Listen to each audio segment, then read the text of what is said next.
Okay, sorry, my phone ran out of memory. So we're putting that powder pink, the larger powder pink in here, and I'm using the Big Shot platform and one clear plate. And I'm going to put it through. Oops, don't line them up. Yeah, it shreds it on the side. Do do do do. I need some Jeopardy music. Jeopardy. All right, move this guy out of the way. And we have a beautifully tufted background. This is my favorite this year. My favorite. I like to use it. Now,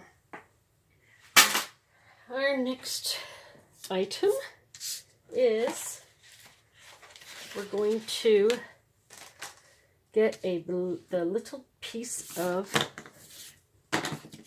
pink paper, and we are going to find our door. Okay. So we have to make this pink paper a little bit smaller. Remember I said we might have to shave that down a bit?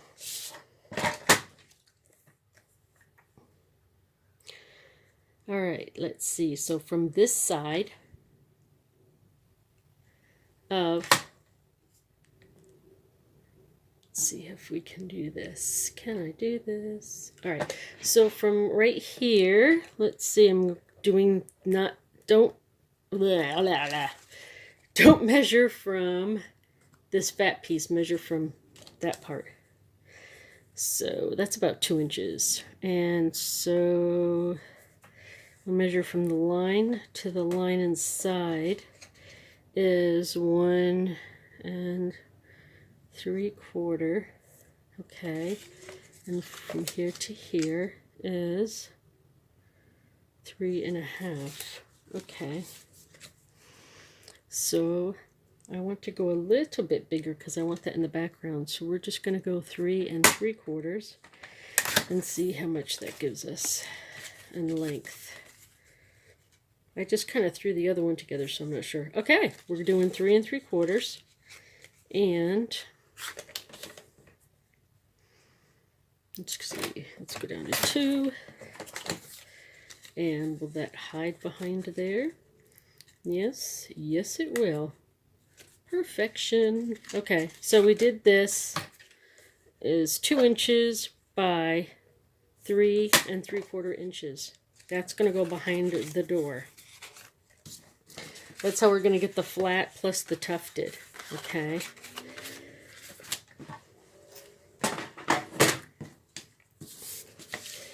Some people like to do all their stamping first. Some people like to do their cutting. I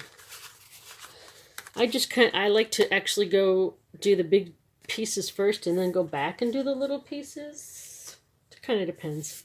So this one we're going to stamp on that piece. We are going to use the Rich Razzleberry. I don't have a big one. I have a little, whoops, there we go. Stampin' Spot. So if you have one of those from the Paper Pumpkin, grab that.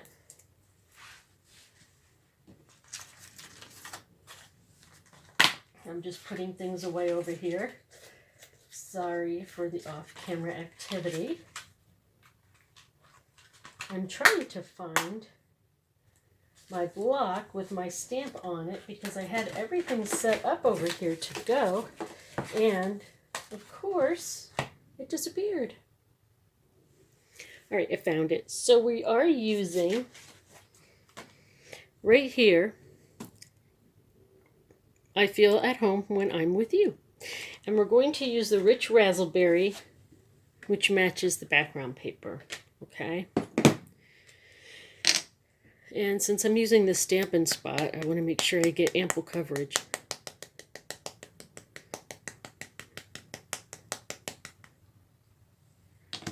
Works very well. I just need to get a little tissue and wipe off the marks that I made. I don't want that to get on the paper. Okay, and I am going to make sure I have it right side up. All right, and we're going to put that right in the middle. Actually, the way I centered it was I actually glued it to the door first and then put it on, but I don't know if you guys want to do that or not, but just go ahead and center it if you don't want to. I personally thought it was easier to do it that way, but if you're worried about it not coming out right the first time, or you want to use your stamparatus, that's fine too. But see, it'll fit. Okay, let's get out our little glue plate again. That is kind of sticky. Okay. Looking for my chamois. There you are. Sweet chamois. I use this to clean everything. Clean the glue, clean my ink. All you gotta do is wash it underwater when you're done. There we go. Okay. I don't want it to be sticky. And then clean this side. Some of it's a little sticky. Usually I put this underwater, but for the sake of our show today, I'm just going to wipe it like that. Okay. Let's get that gluey glue.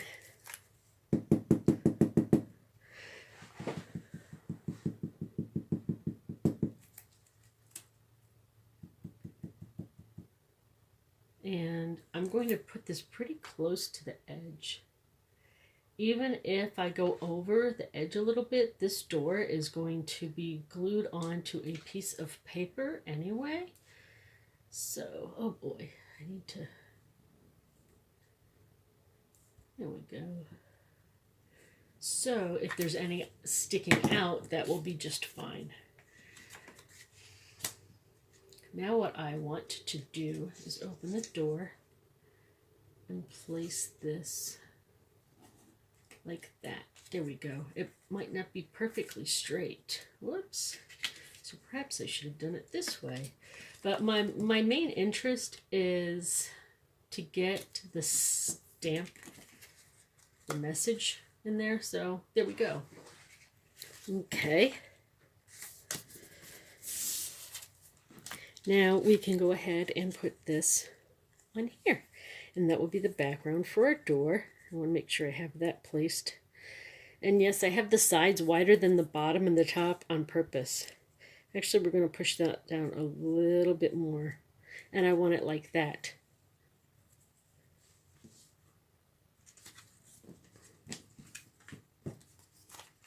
And what I'm going to do is put the glue on there like that.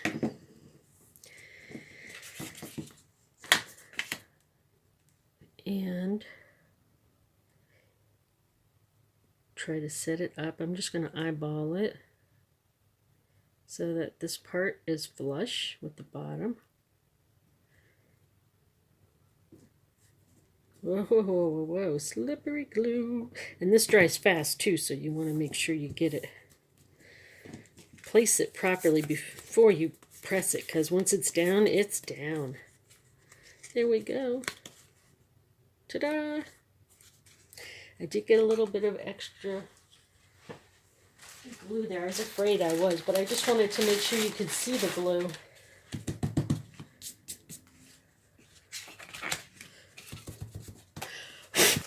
There we go. No more sticky.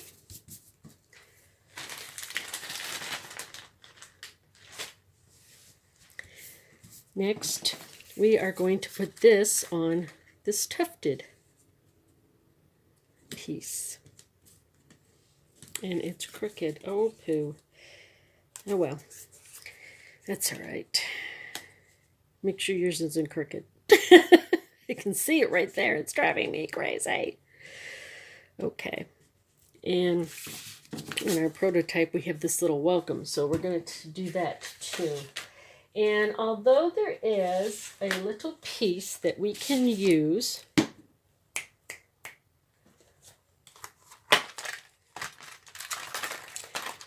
cut that out, I'm actually not going to use it. A lot of times I just like to fussy cut my stuff, so that's what I'm gonna do. And I'm using the black again, getting some black ink on it, and I'm just going to put welcome on. This is olive, old olive, and I'm just going to press. Perfection. That's what I love about the Stampin' Up! Stamps. I rarely ever have a problem with the image not coming out right the first time. See, I'm just, boop, done. This one's not quite the same. There. So, there's my welcome mat.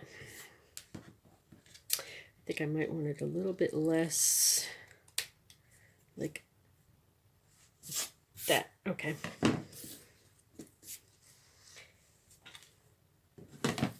Now, I was thinking about popping some of these up on foam pieces, and then when I did, it just didn't look right, so just keeping these flat. Oopsie.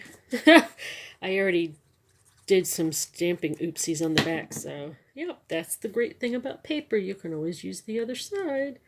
So there it goes. There it is. Whoops. I'm just placing it at the bottom where it looks good. If you want a measurement, then we'll say 1/4 of an inch, 1/8 of an inch. If you're a measurement kind of person, 1/8 of an inch. Me, I'm an eyeball it kind of person. Okay, now what I'm going to do is place this right there on my welcome mat. That's bothering me that it's crooked, so I have to fix it, sorry. That's bothering me. Okay. So now, that's even worse. Okay, if you're anything like me, you just keep fixing it and fixing it until it gets down to nothing, right? And then we're going to have to fix the side a little bit. Whoops, sorry. Cutting down the paper. There we go. Shaking up the world. Alright, I'm going to change this quite a bit. There we go. And it's still a little bit crooked, so I did not help it at all. Okay, never mind. Don't try to fix it like I do. It'll just make it worse. Alright, I'm just going to leave it like that. And we're going to just glue. You can't see what I'm doing. I need more real estate. There we go. Just put on some glue. A lot of times I prefer to use adhesive instead of glue. But when I'm using the tufted, I find that sometimes the adhesive doesn't stick as well as the glue because it is so puffy. And then for good measure, I like to rub the back so we can get all those cracks and crevices. There we go. And we want the liquid to get in there. So this is what we've got so far. And then we've got this part of the card. You know what? I think we need some ribbon as well. See, you can see now how it's crooked over here. Well, just ignore that. And I'm going to use a little bit of glue here because, like I said, I find that the glue works better when you're working with uneven surfaces. And I always like to put an X in the middle just to hold it down a little bit. And I'm just going to eyeball that at the center. There we go. And for those who want measurements, it is 1/4 that way and 1/8 that way. Now, some people like it to be the same all the way around. They want it to be 1/8 or 1/4 all the way around. This is your card. You resize it any way you see fit. And what am I doing? I got some ink on there, so I'm erasing it. Just a regular ink eraser. Not sure where it's from. My mom sent it to me, so I'll have to find out if you're interested. Come on, let's do a close-up. Will you close up for me? There you go. All right. We're on our way. Let's do these little doodads on the side. Okay. Those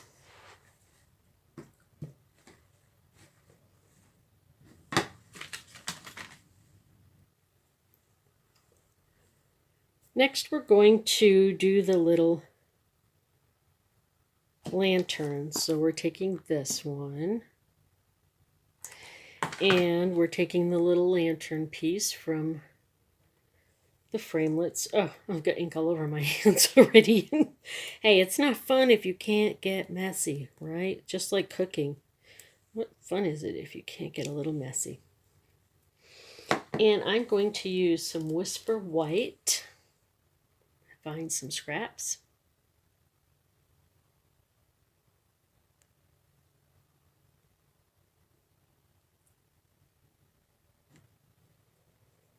So I'm going with the vanilla instead of the white.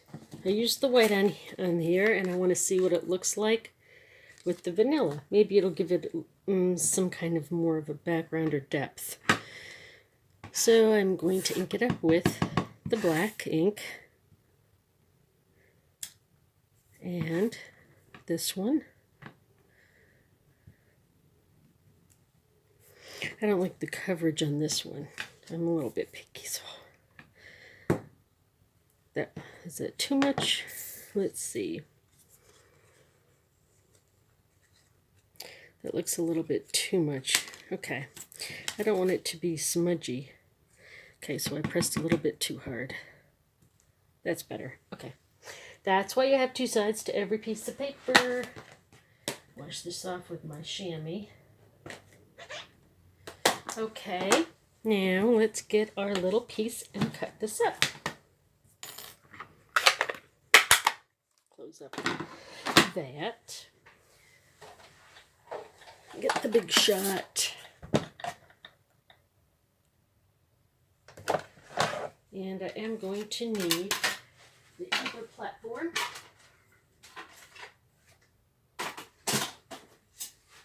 So I'm going again to use the clear platform, the magnetic. And now this time I'm not going to use any tape. I just want to see how this works. Yeah, you see how it moves a little bit because it's trying to find the magnet spot where the magnets are the strongest. The problem I had with this one when I cut it out the first couple times was, it cut it off a little bit odd. Cut off too much on the top and not enough on the bottom, so it wasn't exactly lined up. But let's do it this way. Let's see what happens without the tape. It is a small one, so it should stay pretty much intact. And I guess I could have done them both at the same time, but that doesn't always work for me. Yeah, see, it came out a little bit, cut off a little bit at the top there. But I guess that's okay. I guess that's how it's supposed to go. It's hard to line up. You think you're lining it up, but it gets chopped off. All right, I got most of it. Whoops, see, a little bit too much on the bottom. I'm going to push this up just a tad. Okay, let's see how that works.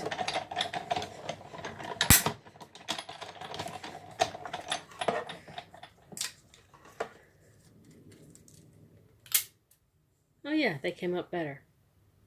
Okay, super de-duper. Well, I'm going to use both of them anyway.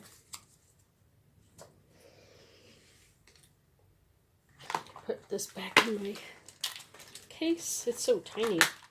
Don't want to lose it. Move that back down out of the way.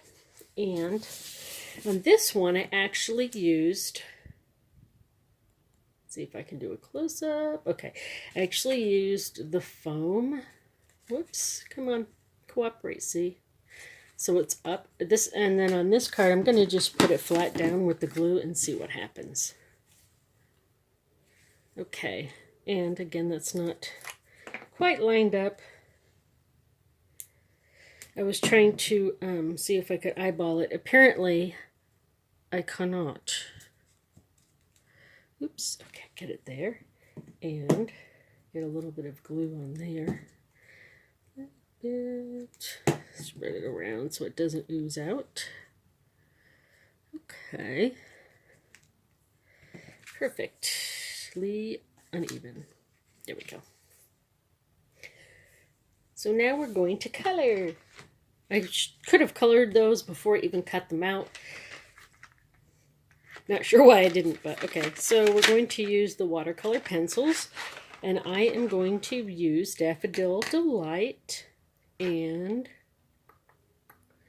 I'm in here. There you are. Basic gray. And for the candles, I used Calypso Coral. So we're going to just color those in real quick. They're so tiny, so they should be very, very easy to color. And if you want, you can get Winkostella and put it on right there where the little candle light is, so that sticks out. And I'm just going to put some light, do some light gray on here, some light gray shading.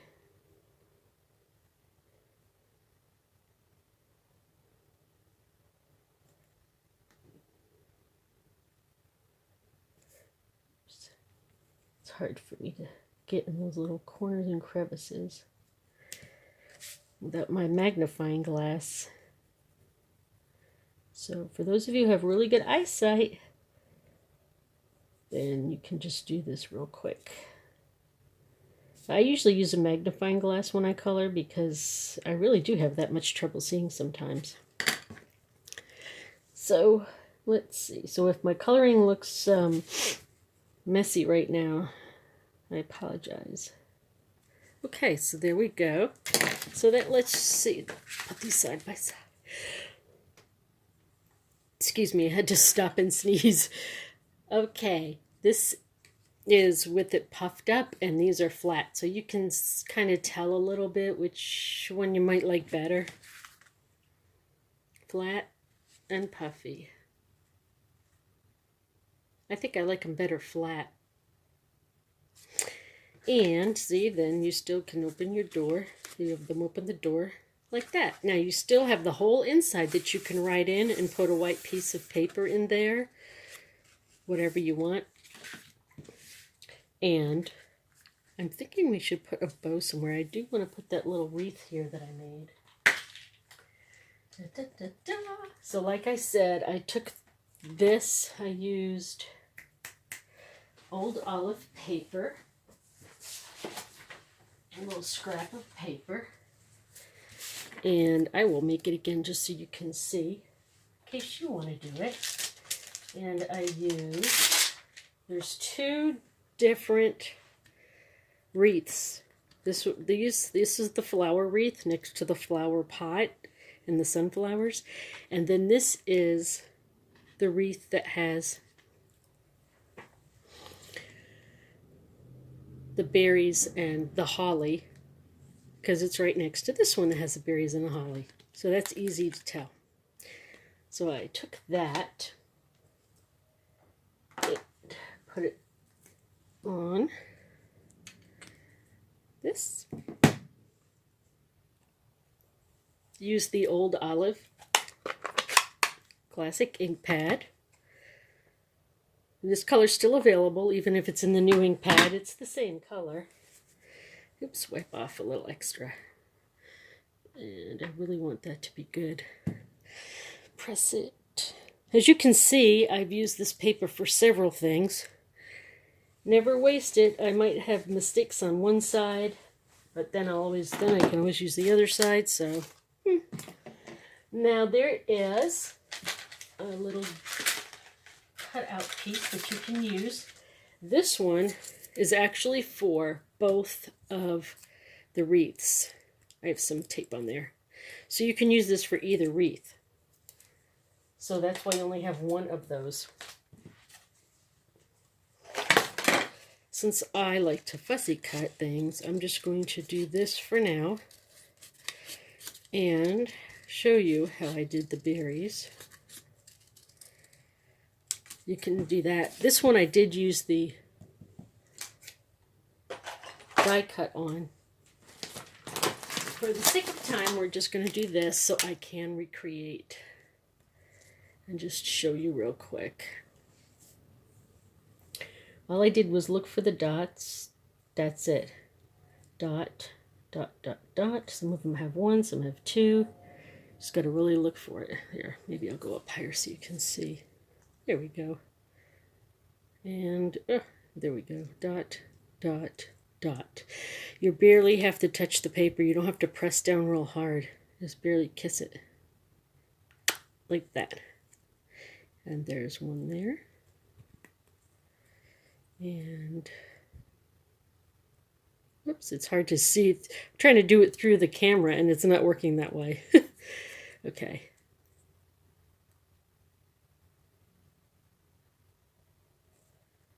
And then that piece. And that one. And there you go. You've got all. That one didn't come up too good. Anyway, so there you have it. That's how I did this one. And then you can just line it up like that. You just put that on there and put it through and it cuts out the metal. Simple, easy peasy. So I think I am going to put this on. Now they do give you a little bow right here. I did stamp that and tried to cut it out, and I really did not like the way it looked when it was cut out, fussy cut, because they don't give you something to cut this out on. So this might be good if you're just going to do a flat stamping technique on paper and then put that on. That would look good. But if you're going to cut this out and put it on here, I think we're going to get some string. Let's get some string for that. Push this up a little bit. There we go. So I chose a piece of Nature's Twine, and this is in, I believe this is fig, or it could be rich raspberry, either way. But there's a couple different colors. I just put them on this thing for the sake of space. But you've got the, different colors, so I'm using that one. And we're going to do a little tiny